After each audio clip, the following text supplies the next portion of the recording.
తెలంగాణ ప్రజల పక్షాన అడగాలని ఈ పత్రికా సమావేశాన్ని నిర్వహిస్తా ఉన్నాం.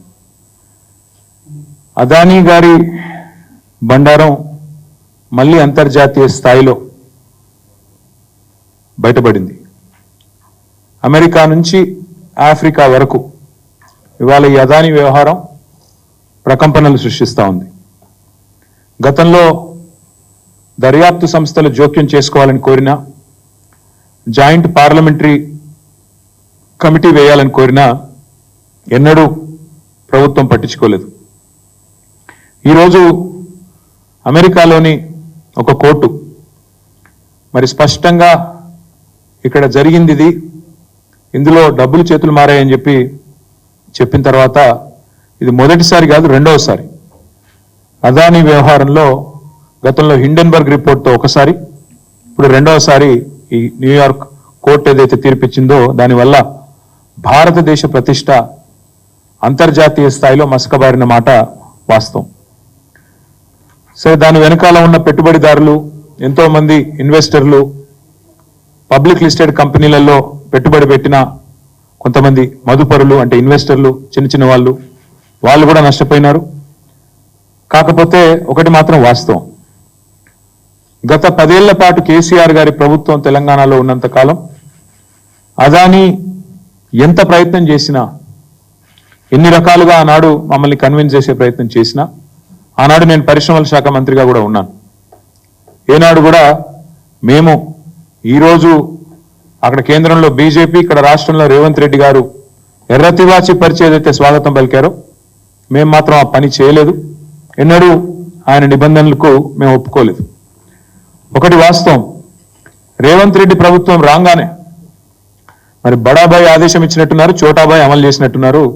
వెంటనే 12,400 కోట్ల ఒప్పందాలు కుదిరినాయని చెప్పి చాలా ఘనంగా తెలంగాణ ప్రభుత్వం, కాంగ్రెస్ ప్రభుత్వం జనవరి నెలలో ఈ సంవత్సరంలోనే ప్రకటనలు గుప్పించింది. అందులో 5,000 కోట్ల రూపాయలతో గ్రీన్ ఎనర్జీ కోసం 2 పంప్డ్ స్టోరేజ్ యూనిట్లు, అదేవిధంగా 5,000 కోట్లతో 2 డేటా సెంటర్లు, 1,400 కోట్లతో అంబుజా సిమెంట్స్ ఫ్యాక్టరీ, 1,000 కోట్ల రూపాయలు ఇంకొక ఏరోస్పేస్ రంగంలో అని చెప్పి వారు ఆనాడు 12,400 కోట్ల రూపాయలకు సంబంధించిన ఎంఓయూలు, మెమరాండమ్ ఆఫ్ అండర్స్టాండింగ్స్ చేసుకున్నట్టుగా ముఖ్యమంత్రి గారు చాలా ఘనంగా చెప్పారు. తదనంతరం చూస్తే మీరు ఏం జరిగింది అని చూస్తే జనవరి మాసం తర్వాత ఈ సంవత్సరంలో తెలంగాణ విద్యుత్ సంస్థలను అదానీ గారికి అప్పజెప్పే ప్రయత్నం కూడా ముఖ్యమంత్రి గారు చేశారు. అందులో భాగంగా చిట్ చాట్ అని పెట్టి, ఆ చిట్ చాట్లో ఓల్డ్ సిటీలో బిల్లుల వసూలు అదానీ గారికి శాంపుల్గా పైలట్గా అప్పజెప్తున్నాము, తదనంతరం ఎట్లా ఉంటుందో చూద్దాం అంటూ డిస్కామ్ల ప్రైవేటీకరణ చేసి అల్టిమేట్గా అదానీ గారికి అప్పజెప్పాలనే కుట్రకు కూడా రేవంత్ రెడ్డి గారు ఆనాడే ఆలోచన కూడా చేసినారు. ఇక మొత్తం అక్కడ రామన్నపేటలో, యాదాద్రి జిల్లా రామన్నపేటలో ఆ మండల ప్రజలు మొత్తం వ్యతిరేకిస్తుంటే, ఇక్కడ వద్దే వద్దు సిమెంట్ పరిశ్రమ, కాలుష్యం వస్తుంది, ఇక్కడ నుంచి ఆ కాలుష్యం మొత్తం పోయి మళ్ళీ మూసీలోనే పడుతుంది, ఏ మూసీనైతే మీరు ఉద్ధరిస్తామంటున్నారో ఆ మూసీకి మళ్ళీ ఈ మురికి మీరే అంటించిన వాళ్ళు అవుతారు, వద్దు ఇక్కడ సిమెంట్ పరిశ్రమ అని చెప్పి రామన్నపేటలో వేలాది మంది ప్రజలు, మా నాయకులు చిరుమర్తి లింగయ్య గారితో సహా, స్థానికంగా ఉండే ఇతర పార్టీల నాయకులతో సహా వేలాది మంది ప్రజలు ఆందోళన చేసిన ప్రజాభిప్రాయ సేకరణ విషయంలో మరి దాన్ని కూడా బలవంతంగా కేవలం బడాబాయ్ ఆదేశం, చోటాబాయ్ అనుసరించి దాన్ని కూడా అప్పచెప్పే ప్రయత్నం, అక్కడ ప్రజాభిప్రాయ సేకరణ కూడా ఒక ప్రహసనంగా, ఒక తంతుగా ముగించే ప్రయత్నం చేసినారు. స్కిల్ యూనివర్సిటీ, దానికి సడన్ గా అదానీ గారి మనసు విశాలమై, హృదయం వైశాల్యం పెరిగి 100 కోట్ల రూపాయలు స్కిల్ యూనివర్సిటీకి భారీ విరాళం వారు అందజేసినారు. ఇవన్నీ ఒక కుట్రకు, ఒక స్పష్టమైన ఎజెండాకు తార్కాణంగా మేము భావిస్తా ఉన్నాం. తెలంగాణలో ఇవాళ 12,400 కోట్లు అని చెప్పి మరి ఒక కొత్త అదానీ సామ్రాజ్యాన్నే విస్తరణలో భాగంగా ఇక్కడ పలు రంగాల్లో, సిమెంట్లో కావచ్చు, డిస్కామ్లో కావచ్చు, ఏరోస్పేస్లో కావచ్చు, ఇంకో దానిలో కావచ్చు, వారు తీసుకొచ్చే ప్రయత్నం చేసినారు. ఈరోజు వాస్తవం ఏంటి అంటే మరి ఒకవైపు ఏమో ఇక్కడ కాంగ్రెస్ ప్రభుత్వం రేవంత్ రెడ్డి గారేమో ఎర్రతివాచి పరిచి అదానీ గారికి సకల మర్యాదలు చేసి 4 గంటల పాటు రేవంత్ రెడ్డి గారి ఇంట్లో, 1 కాదు 2 కాదు 4 గంటల పాటు భోజనము, భోజనానంతరం సమావేశము, సుదీర్ఘ సమాలోచనలు ఇవన్నీ జరుగుతూ ఉన్నాయి. ఈ వ్యాపార సామ్రాజ్య విస్తరణ ఒకవైపు జరుగుతూ ఉంటే మాకు ఆశ్చర్యాన్ని కలిగించేది ఏంటంటే, పెద్దలు చెప్తారు శివుడాజ్ఞ లేనిదే చీమైన గుట్టదంటారు. అట్లాగే కాంగ్రెస్ పార్టీలో హైకమాండ్ ఆజ్ఞ లేనిదే ఏమీ జరగదు. ఇప్పుడు సంవత్సరం అవుతుంది, ఇంతవరకు మంత్రివర్గ విస్తరణ దిక్కులేదు. ఎందుకంటే అది హైకమాండ్ గ్రీన్ సిగ్నల్ రాలే. ఇంకా 6 పదవులు అట్లే పాపం సంవత్సరం నుంచి ఊరిస్తూ అట్లా మెయింటైన్ చేస్తూ ఉన్నారు. అట్లా మరి మంత్రివర్గ విస్తరణకే ఒప్పుకోని హైకమాండు, మంత్రివర్గ విస్తరణకే గ్రీన్ సిగ్నల్ ఇవ్వని హైకమాండు, వారి ఆదేశం లేకుండానే అదానీ గారితో ఈ ఒప్పందాలన్నీ జరుగుతూ ఉన్నాయా? ఈ విషయంలో తప్పకుండా కాంగ్రెస్ పార్టీ సమాధానం చెప్పాలని చెప్పి మేము డిమాండ్ చేస్తూ ఉన్నాం. చిన్న చిన్న నామినేటెడ్ పదవులు, మంత్రివర్గం కూడా కాదు, కార్పొరేషన్ చైర్మన్లు, డైరెక్టర్లు, కూడా డైరెక్టర్లు, ఇట్లాంటి డైరెక్టర్ల పదవులు ఉంటాయి. వాటికి కూడా హైకమాండ్ ఆజ్ఞ లేని ఏం జరగదు. కాంగ్రెస్ పార్టీ కల్చర్ అది. మరి అట్లాంటిది వేల కోట్ల ఒప్పందాలు, అది కూడా అదానీ లాంటి పారిశ్రామికవేత్త ఎవరినైతే రాహుల్ గాంధీ గారు రోజు విమర్శిస్తుంటారో ఆయనతో ఒప్పందాలు ఊరికైనా జరుగుతాయా? ఇది కాంగ్రెస్ పార్టీ సమాధానం చెప్పాలని చెప్పి మేము డిమాండ్ చేస్తా ఉన్నాం. మేము అనడం కాదు, కావాలంటే ఆ వీడియో కూడా మీకు చూపెడతాను. రాహుల్ గాంధీ గారే చెప్పారు స్వయంగా, పారిశ్రామికవేత్తలు ఎవరు ఊరికైనా విరాళాలు ఇవ్వరు, కోయి ఐసే 30-40 కరోడ్ నహీ దేతా.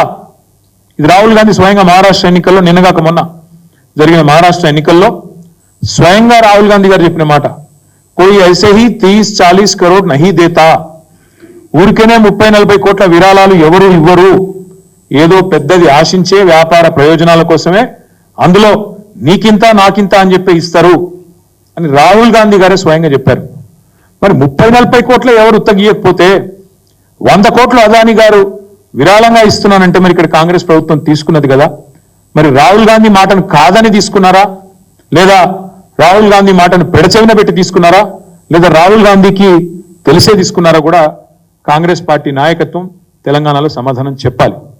అదే మాదిరిగా తెల్లారు లేస్తే చెప్తుంటారు ప్రాంతీయ పార్టీలకు స్థానం లేదు, మాది జాతీయ పార్టీ అంటారు. మరి జాతీయ పార్టీకి జాతీయ విధానం ఉండాలి, ఒకటే విధానం ఉండాలి జాతికి. ఇక్కడ జాతీయ పార్టీ అన్నప్పుడు స్థూలంగా జాతీయ పార్టీ హైకమాండ్లో ఏ నిర్ణయం తీసుకుంటే కింది దాకా కూడా అదే పాటించాలి. కానీ ఢిల్లీలో ఒక నీతి, గల్లీలో ఒక నీతి అన్నట్టు, ఢిల్లీలోనేమో అదానీ మంచోడు కాదు, కానీ గల్లీకి వచ్చేసరికి, తెలంగాణకు వచ్చేసరికి మాత్రం అదానీ మంచివాడు, పునీతుడు, అన్ని రకాలుగా గొప్పవాడు అన్నట్టుగా మరి ఇవాళ మాట్లాడుతూ ఉన్నారు. బీజేపీని డబుల్ ఇంజన్ పార్టీ అని వీళ్ళు విమర్శిస్తూ ఉంటారు. మరి నేను అడుగుతున్నా, వాళ్ళది డబుల్ ఇంజన్ అయితే మీది డబుల్ స్టాండర్డా?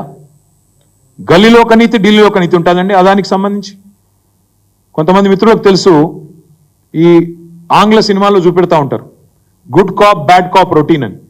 అంటే 2 పోలీసులు వస్తారు ఇంటరాగేషన్కు, వచ్చి ఒక ఆయన కొట్టినట్టు చేస్తాడు, ఇంకో ఆయన కొడతాడు, వాడికి మంచోడు కాదు, నువ్వు చెప్పు అంటాడు పక్కకి వెళ్ళి.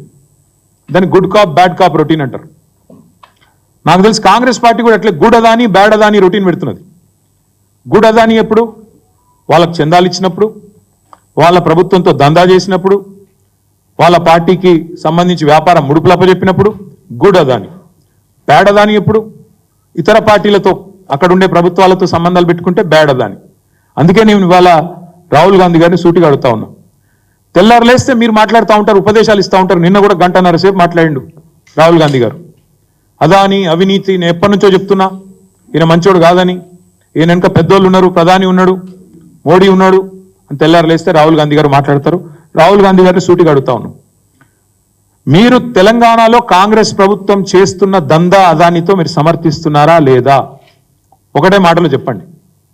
ఢిల్లీలో ఒక నీతి, గల్లీలో ఒక నీతి ఏ రకంగా సమంజసం మీరు చెప్పండి. కెన్యా దేశం తలసరి ఆదాయంలో కూడా తెలంగాణ కంటే, తలసరి ఆదాయం తెలంగాణ దాదాపు $5,000. కేసీఆర్ గారు వచ్చిన తర్వాత భారతదేశంలో నెంబర్ 1. కెన్యా అనే దేశం యొక్క తలసరి ఆదాయం పర్ క్యాపిటల్ ఇన్కమ్ $2,000. మనకంటే కెన్యాకు పెట్టుబడులు ఎక్కువ అవసరం. కానీ అట్లాంటి కెన్యా పేద దేశం అయినప్పటికీ ఆత్మగౌరవం గల దేశం కాబట్టి వెంటనే నన్ను అదానీ ఇట్లా లంచగొండి తనం చేసినాడు, లంచం ఇచ్చినాడు అని చెప్పి అక్కడ కోర్టు తీర్పియంగానే అమెరికాలో వెంటనే కెన్యా నిన్న తన కాంట్రాక్ట్లు, తన ఒప్పందాలు, వ్యాపార సంబంధాలు అదానితో మొత్తం రద్దు చేసుకుంది. నేను రాహుల్ గాంధీ గారిని అడుగుతా ఉన్నా, కెన్యా అధ్యక్షుడు విలియం రూటో అదానీ కంపెనీతో అన్ని వ్యాపార సంబంధాలు రద్దు చేసుకున్నారు, మీకు తెలుసు. కెన్యా రవాణా మంత్రిత్వ శాఖ, ఇంధన శాఖ, పెట్రోలియం శాఖ, వాటి కింద పనిచేసే ఏజెన్సీలను కూడా స్పష్టంగా కెన్యా అధ్యక్షుడు నిన్న చెప్పారు, మీకేమైనా ఒప్పందాలు ఉంటే ఏజెన్సీలకు అదానితో వెంటనే రద్దు చేసుకోమని చెప్పారు. విద్యుత్ పంపిణీ కాంట్రాక్టులతో పాటు ఎయిర్పోర్ట్ నిర్వహణ ఒప్పందం ఉంటే దాన్ని కూడా రద్దు చేసుకుంది కెన్యా. మరి నేను రాహుల్ గాంధీని అడుగుతా ఉన్నా, మరి మీ తెలంగాణ ప్రభుత్వం, మీ కాంగ్రెస్ ప్రభుత్వం, మీరు ఇంతమందికి శుద్ధులు చెప్తున్నారు దేశంలో. ఈరోజు అదాని దుర్మార్గుడు, అదాని అవినీతిపరుడు అని మాట్లాడుతున్నావు కదా, ఇంతవరకు నీ కాంగ్రెస్ ప్రభుత్వం తెలంగాణలో ఎందుకు అదానితో కుదిరిన ఎంఓయూలను రద్దు చేయడం లేదు?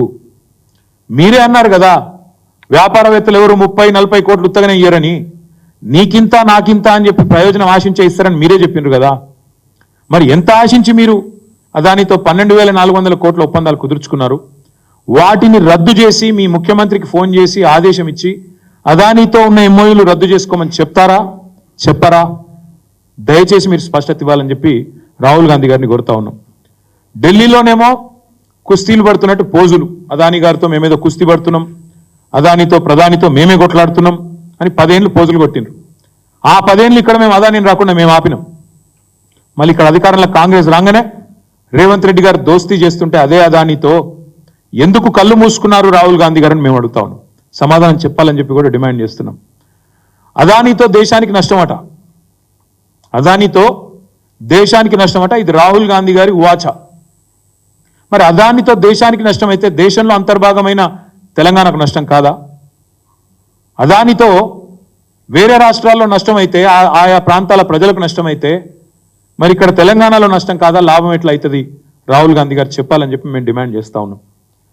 కాంగ్రెస్ అధిష్టానం మాటను కాదని, కాంగ్రెస్ అధిష్టానం మాటను పెడచెవిన పెట్టి అదానీ సామ్రాజ్యానికి తెలంగాణలో రేవంత్ రెడ్డి గారు రెడ్ కార్పెట్ ఏమైనా పరుస్తున్నారా?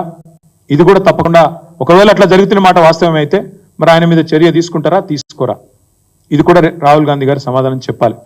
ఇప్పుడే ఇక్కడికి వచ్చేటప్పుడు నేను చూసిన షర్మిల గారు, ఆంధ్రప్రదేశ్ కాంగ్రెస్ కమిటీ అధ్యక్షురాలు, ఆమె కూడా చెప్పింది రేవంత్ రెడ్డి గారు పునరాలోచించుకోవాలా, అదానితో ఏవైతే సంబంధాలు ఉన్నాయో వాటి విషయంలో తెలంగాణ ప్రభుత్వం కూడా పునరాలోచించాలా, మా కాంగ్రెస్ ప్రభుత్వం ఏముంది అక్కడ కూడా పునరాలోచించాలా నేను విజ్ఞప్తి చేస్తున్నా అని చెప్పి ఇప్పుడే షర్మిల గారు చెప్పినట్టు నేను వార్తల్లో ఇప్పుడే చూసిన. స్కిల్ యూనివర్సిటీ కోసం 100 కోట్ల విరాళాన్ని మరి స్వీకరించడం అదానీ గారి నుంచి రేవంత్ రెడ్డి గారు, ఇది తప్పా ఒప్ప రాహుల్ గాంధీ గారు చెప్పాలి. మీరు కేవలం బట్టగాల్చి మీదేస్తాం, బురద జల్లుతాం, కానీ మా వరకు వచ్చేసరికి మాత్రం సమాధానం చెప్పం అంటే కుదరదు. రాహుల్ గాంధీ గారు తప్పకుండా మీరు సమాధానాలు చెప్పాలి. ఢిల్లీలో ప్రధాని అవినీతి పరుడు అంటూనే మరి రాష్ట్రంలో అదే అదానితో ఇక్కడ వ్యాపార సంబంధాలు నేర్పుతున్న మీ ముఖ్యమంత్రి నీతివంతుడు ఎట్లయితారో చెప్పాలి. ప్రధాని ఒకవేళ అదానితో వ్యాపారం చేయిస్తూ ఆయనకు పరోక్షంగా ప్రోత్సహిస్తూ ఉంటే ఆయన అవినీతి పరుడైతే మీ ముఖ్యమంత్రి రేవంత్ రెడ్డి నీతిమంతుడు ఎట్లయితాడు? దీనికి రాహుల్ గాంధీ సమాధానం చెప్పాలి. అందుకే అంటున్నాం, ఇవాళ మాకున్న అనుమానం అయితే ఇదంతా అయితే రాహుల్ గాంధీకి తెలిసే జరుగుతున్నది. ఇది ఆయన డబుల్ స్టాండర్డ్కు నిదర్శనం. ఒక ఆలోచన, ఒక పార్శ్వం లేదు. రాహుల్ గాంధీ మాటను పెడచెవిన పెట్టి రేవంత్ రెడ్డి చేస్తున్నాడు అనుకుంటే తప్పకుండా ఇది ఇంకా పెద్ద ప్రాబ్లం. వెంటనే రాహుల్ గాంధీ గారు ఆయన పార్టీని, ఆయన పార్టీ నాయకత్వాన్ని అదుపులో పెట్టాలా, వెంటనే చెప్పాలా. రాహుల్ గాంధీ గారికి అనుమాత్రం చిత్తశుద్ధి ఉన్నా, ఏమాత్రం చిత్తశుద్ధి ఉన్నా తెలంగాణ ప్రభుత్వం అదానితో చేసుకున్న అన్ని ఒప్పందాలను వెంటనే రద్దు చేసుకుంటున్నట్టు ప్రకటించాలి అని మేము డిమాండ్ చేస్తున్నాం. ఆల్ ఎంఓయూస్, నీకింత నాకింత అని చేసుకున్న ఎంఓయూలను రద్దు చేయాలి. 100 కోట్ల విరాళం మరి ఏం ఆశించి ఇచ్చిండ్రో తెలియదు, వెంటనే వెనకకి ఇవ్వాలని చెప్పి కూడా మేము డిమాండ్ చేస్తున్నాం. అదే మాదిరిగా రేవంత్ రెడ్డి గారు తెలంగాణ ముఖ్యమంత్రి, వారిని కూడా మేము అడుగుతా ఉన్నాం. కెన్యా లాంటి చిన్న దేశాలే ఇవాళ ఒప్పందాలు రద్దు చేసుకుంటున్నాయి. మీ నాయకుడు మరి రాహుల్ గాంధీ స్పష్టంగా చెప్తున్నారు అదానిని అరెస్ట్ చేయాలి అని. మరి మీరు అట్లాంటి వ్యక్తితో మీరు ఇంకా ఎందుకు ఒప్పందాలు రద్దు చేసుకుంటలేరో తెలంగాణ ప్రజలకు రేవంత్ రెడ్డి గారు కూడా సమాధానం చెప్పాలి. దేశం మొత్తానికి అదానితో నష్టమవుతున్నప్పుడు తెలంగాణకి ఎట్లా లాభం అవుతుందో రేవంత్ రెడ్డి సమాధానం చెప్పాలి. అదాని వల్ల అవినీతిమయమైన సంస్థ అని మీ అధినాయకుడు ఆరోపణలు చేస్తున్నప్పుడు అలాంటి వ్యక్తితో మీరు వ్యాపారం చేయడం తెలంగాణ వ్యాపార ప్రయోజనాలను తాకట్టు పెట్టడం కాదా? తెలంగాణ ప్రయోజనాలను తాకట్టు పెట్టడం కాదా? రేవంత్ రెడ్డి గారు సమాధానం చెప్పాలి. ఈతో పాటు ఈ మధ్యనే వార్తలు వచ్చినాయి, ఎన్సీపీ చీలికలో కూడా అదాని గారి పాత్ర ఉందని, రాజకీయాల్లో కూడా ఆయన జోక్యం చేసుకుంటున్నారని వార్తలు వస్తూ ఉన్నాయి. మరి మొన్ననే కోహినూర్ హోటల్లో రహస్య సమావేశం ఏదైతే అదాని గారికి తెలంగాణ రెవెన్యూ మంత్రి పొంగులేటి శ్రీనివాసరెడ్డి గారికి జరిగిందో దాని విషయంలో కూడా ఖచ్చితంగా ఈ రాష్ట్ర ప్రభుత్వం వివరణ ఇవ్వాలి. ఇలాంటి ఆరోపణలు, అరెస్టు వారెంట్లు ఎదుర్కొంటున్న వ్యక్తితో మీ మంత్రులు ఎందుకు రహస్యంగా సమావేశం అవుతున్నారు? ఏం ఆశించి సమావేశం అవుతున్నారు? తమ మీద జరిగిన ఈడీ దాడుల నుంచి కాపాడుకోవడానికా, లేదా బీజేపీ వాషింగ్ మెషిన్లోకి మీరు కూడా పోయి అందులోకి బయటికి రానికి చేస్తున్నారా? అన్నిటి విషయాల్లో కూడా తప్పకుండా రేవంత్ రెడ్డి కాంగ్రెస్ మంత్రులు సమాధానం చెప్పాలని చెప్పి కూడా మేము డిమాండ్ చేస్తూ ఉన్నాం. అదే మాదిరిగా ఈ ప్రభుత్వం ఇప్పుడే మేము డిమాండ్ చేసినట్టు తెలంగాణ ప్రభుత్వం ఎంఓయూలు రద్దు చేసుకోవాలి, అదానితో 100 కోట్లు వెనక్కి ఇవ్వాలి. మీరే కదా అన్నారు రేవంత్ రెడ్డి గారు, అదాని ప్రధాని అని మీరే మాట్లాడినారు. నిన్నగాక మొన్న మహారాష్ట్రలో ఒక గజ దొంగ వస్తున్నాడు గుజరాత్ నుంచి. రేవంత్ రెడ్డి మాట, నా మాట కాదు. ఒక గజ దొంగ వచ్చి మీ ధారావిని ఎత్తుకపోతున్నాడు, మీ ధారావిలో 1,00,000 కోట్ల భూమిని ఎత్తుకపోతున్నాడు గజ దొంగ. నేనల్లా, రేవంత్ రెడ్డి అన్నాడు. మరి మహారాష్ట్రలో ఒక మాట, హైదరాబాద్లో ఇంకో మాట ఉంటుందా రేవంత్ రెడ్డి? మహారాష్ట్రలోనేమో గజ దొంగ అదాని, హైదరాబాద్కు రాగానే గజమాల వేసి స్వాగతం పలుకుతావా అదే గజ దొంగకు? ఇదేనా నీతి? అందుకే అడుగుతున్నాం రేవంత్ రెడ్డి, నువ్వు చెప్పాలా. ప్రధాని అదాని డబుల్ ఇంజన్ అన్నావు, మరి నీ డబల్ స్టాండర్డ్కి ఇది నిదర్శనం కాదా? మరి ఈరోజు 10 ఏళ్ల పాటు బీఆర్ఎస్ పార్టీ కేసీఆర్ గారి నాయకత్వంలో కష్టపడి తెలంగాణ ప్రజలకు సంపద సృష్టిస్తే ఆ సంపదని ఇవాళ కొంతమంది క్రోనీ క్యాపిటలిస్టులు ఎత్తుకపోయే ప్రయత్నం చేస్తుంటే, మరి మీ నాయకుడు ఆరోపణ చేస్తున్నట్టు, మీ నాయకుడు డిమాండ్ చేస్తున్నట్టు, రాహుల్ గాంధీ డిమాండ్ చేస్తున్నట్టు అదానిని అరెస్ట్ చేయాలన్నా వద్దా? రేవంత్ రెడ్డి సమాధానం చెప్పాలి. అదాని కంపెనీలపైన విచారణ చేయాలన్నా వద్దా? రేవంత్ రెడ్డి సమాధానం చెప్పాలి. రాహుల్ గాంధీ చెప్పినట్టు అదాని నీతిమంతుడా అవినీతిమంతుడా? రేవంత్ రెడ్డి సమాధానం చెప్పాలి.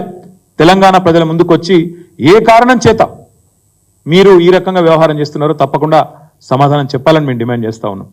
అదే మాదిరిగా బీజేపీ వారిని కూడా కొన్ని సూటి ప్రశ్నలు అడుగుతున్నాం. అమెరికా బయటపెట్టిన ఈ వ్యవహారంతో భారతదేశ ప్రతిష్ట మంటగలిసిపోతే మరి తెలంగాణ బీజేపీ నాయకత్వాన్ని కూడా మేము అడుగుతున్నాం, జాతీయ బీజేపీ నాయకత్వాన్ని కూడా అడుగుతున్నాం. మరి మీరు చెప్పండి, మేము డిమాండ్ చేస్తున్నాం బీఆర్ఎస్ పార్టీగా అదానితో ఒప్పందాలు రద్దు చేయాలి తెలంగాణ కాంగ్రెస్ ప్రభుత్వాన్ని మేము డిమాండ్ చేస్తున్నాం. మీ వైఖరి ఏంది కిషన్ రెడ్డి చెప్పాలా, ఈ రాష్ట్ర బీజేపీ చెప్పాలని చెప్పి మేము డిమాండ్ చేస్తున్నాం. కేంద్ర స్థాయిలో మీ వైఖరి ఏంది, రాష్ట్రంలో మీ వైఖరి ఏంది? ఎందుకంటే రాహుల్తోనేమో జాతీయ స్థాయిలో మీ నేతలు డి అంటే డి అంటున్నారు, అదాని గారిని వెనకేసుకొచ్చుకొని మాట్లాడుతున్నారు. ఇక్కడ రాష్ట్రంలో మాత్రం మీరు రేవంత్తో దోస్త్ మేరా దోస్త్ అని మంచిగా కలుసుకొని యుగల గీతాలు పాడుతున్నారు, డ్యూయట్లు పాడుతున్నారు. అందుకే అడుగుతున్నాం, రేవంత్ రెడ్డి ఈ రాష్ట్రంలో చేస్తున్నది మీకు సమ్మతమేనా? అదాని విషయంలో ఈ విషయంలో మీ వైఖరి చెప్పాలని చెప్పి మేము అడుగుతా ఉన్నాం. ఇంకొక మాట కూడా చివరిగా బీజేపీ పార్టీని మేము అడుగుతా ఉన్నాం. అదాని విషయంలో ఇవాళ చాలా స్పష్టంగా భారతదేశం మొత్తం చూస్తూ ఉంది.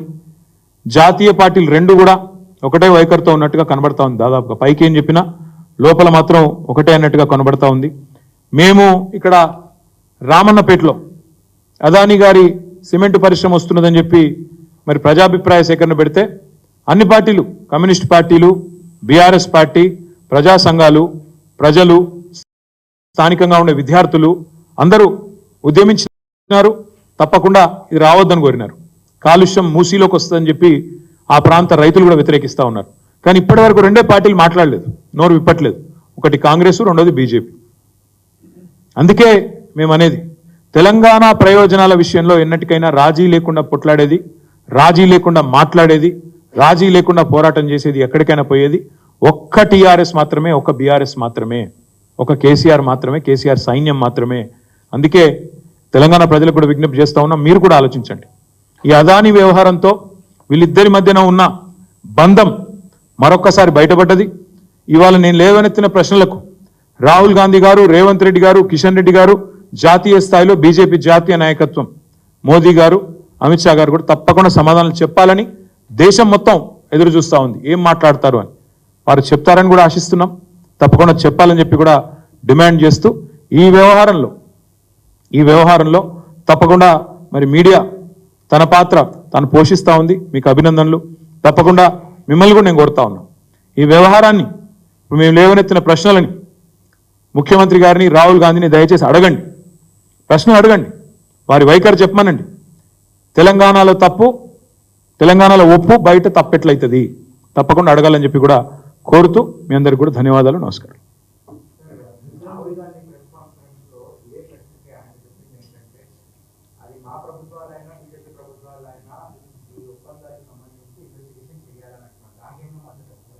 నేను ఒకటే అంటున్నా బ్రదర్, కెన్యా లాంటి చిన్న దేశం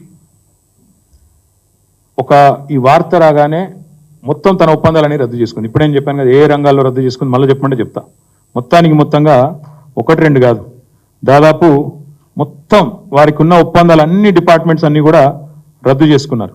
మరి ఇక్కడ నేను అడుగుతా ఉన్నా, అంటే 1 కాదు 2 కాదు, విద్యుత్ పంపిణీ, ఎయిర్పోర్ట్లు, తర్వాత అక్కడ ట్రాన్స్పోర్టు, పెట్రోలియము, వాటి కింద పనిచేసే ఏజెన్సీలు, Kenya has cancelled all contracts. Why is the same not being done? If Rahul is sincere, Rahul Gandhi is sincere in what he says, what he demands, why is he not asking his chief minister to cancel all the MOUs with Mr. Adani and his company? That's the question he needs to answer. And why is his government accepting 100 crores as donation when Rahul Gandhi himself in Maharashtra says, koi paise aise nahi de deta, 30-40 crore कोई ऐसे ही नहीं देता. इसलिए हम पूछ रहे हैं राहुल जी से, अगर 30-40 करोड़ कोई ऐसे ही नहीं देता तो 100 करोड़ क्या ऐसे ही दे दिया? दिल की अच्छाई, दिल की गहराइयों से क्या रेवंत रेड्डी के लिए उनके कोई अलग सा मोहब्बत है क्या उनके दिल में? तो इसलिए हम पूछते हैं राहुल जी से, आपकी अगर नेशनल पार्टी है तो नेशनल स्टैंड होना चाहिए. महाराष्ट्र में कुछ बोलो, यहां के कुछ और बोलो, ये सही नहीं है. और दूसरी बात, यहां के जो चीफ मिनिस्टर है रेवंत रेड्डी, महाराष्ट्र जाते हैं इलेक्शन के दरमियान, इलेक्शन के दौरान वहां जाते हैं, वहां कहते हैं कि एक बहुत बड़ा चोर गुजरात से आके आपका 1 लाख करोड़ वाला जमीन धारावी का चोरी करने की, हड़पने की कोशिश कर रहा है. अगर आपको अदानी अगर बहुत बड़ा चोर लगता है महाराष्ट्र में, क्या बॉर्डर पार करते ही तेलंगाना में आते ही बहुत अच्छा कैसे लगने लगा? ये हमें नहीं समझ आता. तो इसीलिए हम जवाब मांग रहे हैं, इसलिए हम दोनों से, राहुल जी से, रेवंत रेड्डी जी से, क्योंकि उनकी सरकार है यहां पे, उनसे जवाब मांग रहे हैं. साथ ही साथ हम बीजेपी से भी पूछ रहे हैं कि आपकी क्या रवैया है तेलंगाना में अदानी की इन्वेस्टमेंट को लेकर, आपकी क्या स्टैंड है, ये भी मांग रहे हैं.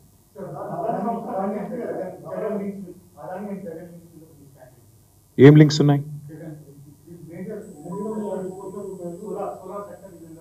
See, if there is like yesterday Mr. Adani, well, it was announced and it was announced by the court that Adani garu ముడుపులు ఇచ్చారు అని నేను చెప్పారు. అట్లాగే ఎవరికి ఇచ్చారో కూడా చెప్పమనండి. చెప్పిన తర్వాత డెఫినెట్ గా చట్టం ప్రకారం, ధర్మం ప్రకారం, న్యాయం ప్రకారం ఏం జరగాలో చేయాలి. అది తప్పే ఉంది. అది ఎవరికి ఇచ్చినా సరే, లంచం ఎవరికి ఇచ్చినా సరే, అది ఎవరైనా సరే, మీరు అన్నట్టు జగన్ గారా లేకపోతే ఇంకొకరా నాకు తెలియదు, నిజమే అయితే అది తప్పకుండా చర్య ఉంటుంది, తీసుకోవాలని నేను కోరుతాను. బ్రదర్, ఇప్పుడు నేను కూడా ఖండిస్తా, దానికి ఏముంది, ఖండించడానికి ఏముంది? అది కోర్టు కదా, కోర్టులో తీర్పు వచ్చినా కూడా నేను ఖండిస్తున్నా అంటే, కోర్టు తీర్పు వస్తే అప్పీల్కోవాలి, ఖండిస్తా అంటే ఎట్లా కుదురుతుంది? ఇప్పుడు లొంగిపోమనండి, మరి లొంగిపోయి నిజం ప్రూవ్ చేసుకోమనండి. కోర్టు ఇచ్చింది కదా, నేను ఇచ్చింది కాదు కదా. అది కాదు, ఇంకొక మాట కూడా నేను అడిగి స్పష్టంగా ఒకటి అడుగుతున్నా, ఇలా జగన్ ఉన్నాడా లేకపోతే కోర్టు ఏమన్నది, నేను మంచిగా ఉన్నాను అదాని సెల్ఫ్ సర్టిఫికేషన్ చేసుకున్నాడా, అది కాదు పాయింట్.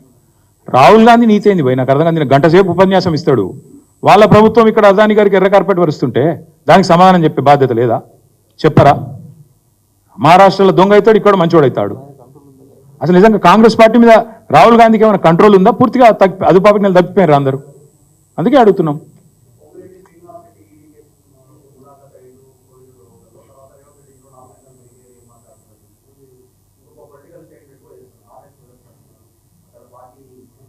ఇదే నువ్వేనా కాదంటున్నావా? ఏంది కాదంటున్నావా అంటున్నా. ఇప్పుడు నేను చెప్పింది ఏదో వాస్తవం కాదని వాళ్ళని చెప్పమని నేను చెప్తాను, ప్రూఫ్ నేను బయట పెడతా. పొంగులేటి కలిసినాలే చెప్పాను బయటకు వచ్చి. నేను ఆరోపించి 6 వారాలైందా, ఎక్కువైందా? ఈయన రహస్యంగా సమావేశమైండు ప్రెసిడెన్షియల్ సూట్ కోహినూరులో అని, కలవలేదని చెప్పమను.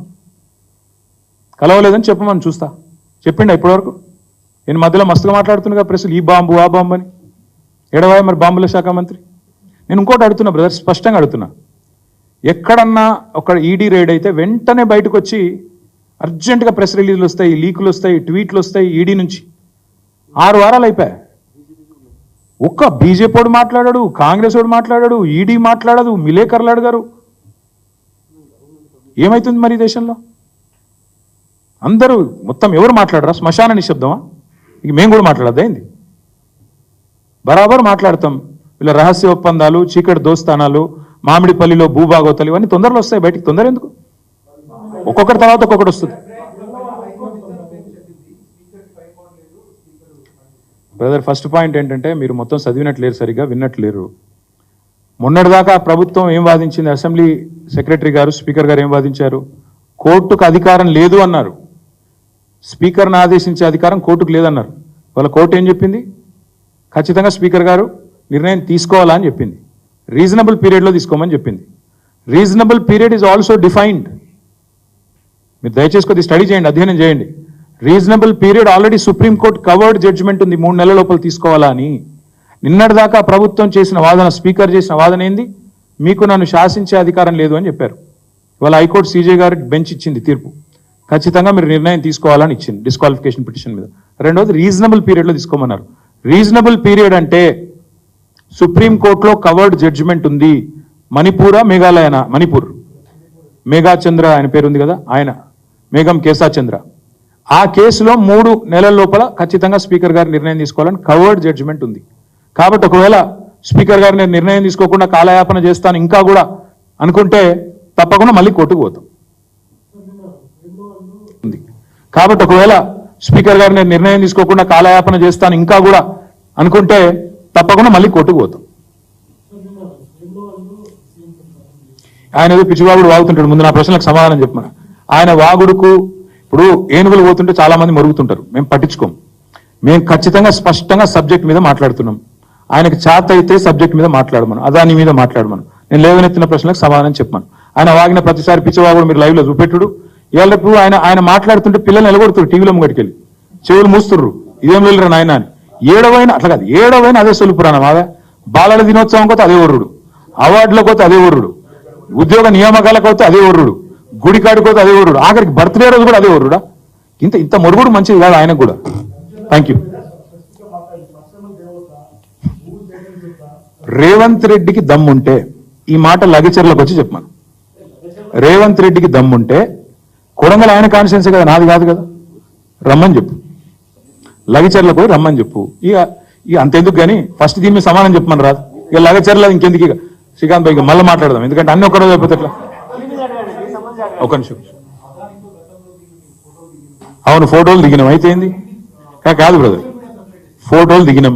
ఎస్, బరాబర్ దిగినాం. ఆయన వచ్చి మమ్మల్ని అడిగిండు, కేసీఆర్ గారికి కూడా వచ్చి అడిగిండు.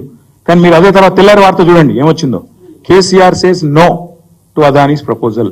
మాకు ఆయనకు తేడా ఏంటంటే ఆయన మాకు వచ్చి మస్కా కొట్టే ప్రయత్నం చేసి మేము పడిపోలేదు.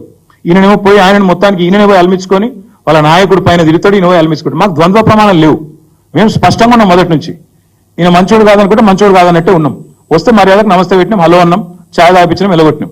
బిర్యానీ తింటే బయట తినడం నాకు తెలియదు. కానీ ఈయన అట్లా కాదు కదా, వాళ్ళ నాయకుడు తిరుగుతాడు, ఈయన అలాగే చేసుకుంటాడు. గది తేడా మాకు వాళ్ళకు. ద్వంద్వ ప్రమాణాలు లేవు మాకు. మేము 10 ఏళ్ల పాటు ఆయన ఇక్కడ రాకుండా రాష్ట్రంలో అడ్డుకున్నాం. మేము ఇక్కడ డిస్కాంలు అప్పచెప్పలే, బలవంతంగా ప్రజల మీద బలవంతపు ప్రజాభిప్రాయ సేకరణ రుద్దలేదు. మేమిక్కడ అనవసరంగా ఆయనకు లేనిపోని ఎర్రతివాచీలు పరిచి ఇక్కడ ఆయనతో మేము 100 కోట్ల రూపాయలు దండుకోలేదు. ఇది మాకు వాళ్ళకున్న తేడా. ఇది కాదంటారా కాంగ్రెస్ పార్టీని చెప్పమనండి.